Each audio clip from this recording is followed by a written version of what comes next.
ইমান দুর্বল হওয়ার ৩টি কারণ আজকে আলোচনা করব এবং শেষেরটি সবথেকে গুরুত্বপূর্ণ। নাম্বার ১, গুনাহকে হালকাভাবে নেওয়া। আমাদের মধ্যে অনেকেই আছে যে গুনাহকে হালকাভাবে দেখে চিন্তা করি এবং বলি যে এটাতে করলে আর কতটুকুই বা গুনাহ হবে।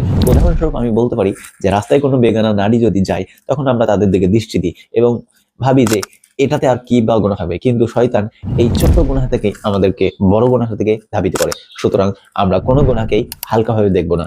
২ নম্বর হচ্ছে দিনহীন পরিবেশে বসবাস করা। আপনি যেই পরিবেশে বসবাস করছেন সেখানে যদি দিনদার ফ্যামিলি না থাকে, আপনার চারপাশের মানুষ যদি দিন পালন না করে, তাহলে কিন্তু আপনার ঈমান আস্তে আস্তে তাদের মতো দুর্বল হয়ে যাবে। সুতরাং আপনি এমন একটি পরিবেশে নিজেকে নিয়ে যান যেই পরিবেশে আপনার আশেপাশের মানুষ দিন পালন করে, তাহলে আপনার ঈমান সুরক্ষা থাকবে ইনশাআল্লাহ। ৩ নম্বর, সেটা সবথেকে গুরুত্বপূর্ণ, সেটা হচ্ছে যে শরীয়তের জ্ঞান এবং ইসলামী বই পুস্তক না পড়া। আপনি যদি কোরআন হাদিস এবং ইসলামিক বই যদি না পড়েন, তাহলে আস্তে আস্তে কিন্তু আপনার ঈমান দুর্বল হয়ে যাবে। তাই শরীয়তের জ্ঞান অর্জন করা প্রতিটি মুসলিমের জন্য ফরজ।